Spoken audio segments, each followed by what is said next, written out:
নমস্কার বন্ধুরা, ফ্লেভার্ড ফ্যান্টাসিয়ার নতুন একটি এপিসোড নিয়ে আবার হাজির হয়ে গেছি।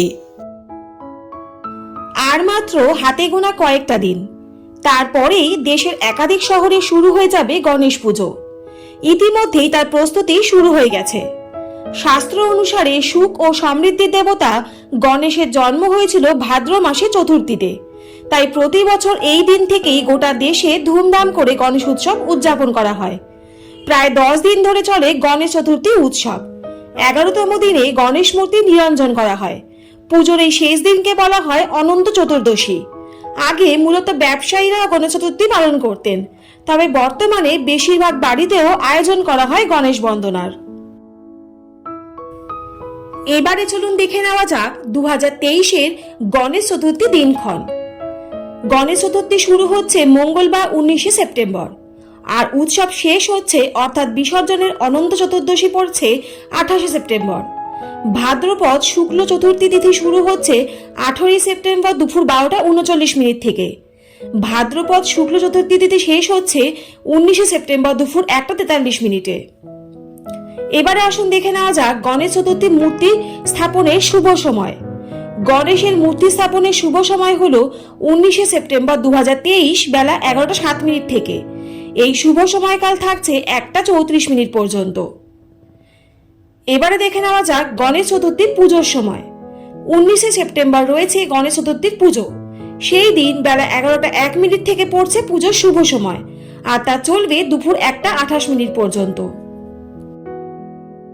এই দিন থেকেই শুরু হবে গণেশ উৎসব। গণেশ উৎসবের 10 দিন তার পছন্দের নানা পদ তৈরি করে তাকে ভোগ দেওয়া হয়। বিশ্বাস করা হয় পুজোর দিনগুলিতে ভগবান গণেশকে তার প্রিয় খাবারগুলি নিবেদন করলে তিনি খুব খুশি হন।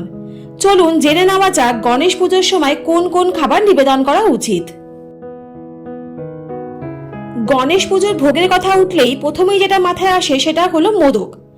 গণেশের প্রিয় খাবার মোদক, তাই গণেশ চতুর্থীতে অবশ্যই বিভিন্ন ধরনের মোদক অর্পণ করুন, এতে খুশি হবেন দেবতা গণেশ। গণেশ উৎসবের দ্বিতীয় দিনে গণপতি ভগবানকে মতিচুর লাড্ডু নিবেদন করুন। কেশর দিয়ে তৈরি শ্রীখণ্ড নিবেদন করুন গণেশের কাছে। চতুর্থ ভোগের নাম হলো পুরাণপলি। মহারাষ্ট্রে জনপ্রিয় মিষ্টি পুরাণপলি। গণেশকে অবশ্যই ভোগে এই মিষ্টি দিন। ময়দা ও গুড় দিয়ে তৈরি হয় এই মিষ্টি। গণেশকে পঞ্চম দিনে ভোগ দিন কলার শিরা। সুজি দিয়ে তৈরি এই মিষ্টি অবশ্যই দিন ভোগে। ষষ্ঠ দিনে গণেশজিকে ভোগ দিন মেদু বড়া। দক্ষিণ ভারতের এই বড়াও বেশ জনপ্রিয় গণেশের ভোগ হিসাবে। দক্ষিণ ভারতের এই সাবেকি ক্ষীর জাতীয় মিষ্টি খুবই জনপ্রিয়। নিশ্চয়ই বুঝতে পারছেন কিসের কথা বলছি।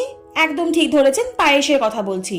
গুড়, নারকেল ও এলাচ দিয়ে তৈরি করা হয় এই মিষ্টি। গণেশকে এই ভোগ দিতে পারেন। অষ্টম দিনে গণেশকে ভোগ দিন নারকেল রাইস। নারকেলের দুধ দিয়ে তৈরি এই ভাতও গণেশকে দেওয়া যায়। নবম দিনে গণেশকে ভোগ দিন সাতরি।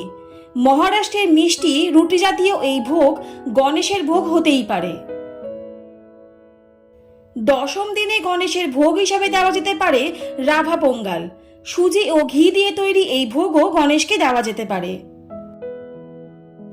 তাহলে আজকের এপিসোডের মাধ্যমে জানা গেল গণেশ চতুর্থীতে 10 দিনে গণেশকে কোন ভোগ দিয়ে পুজো দেবেন।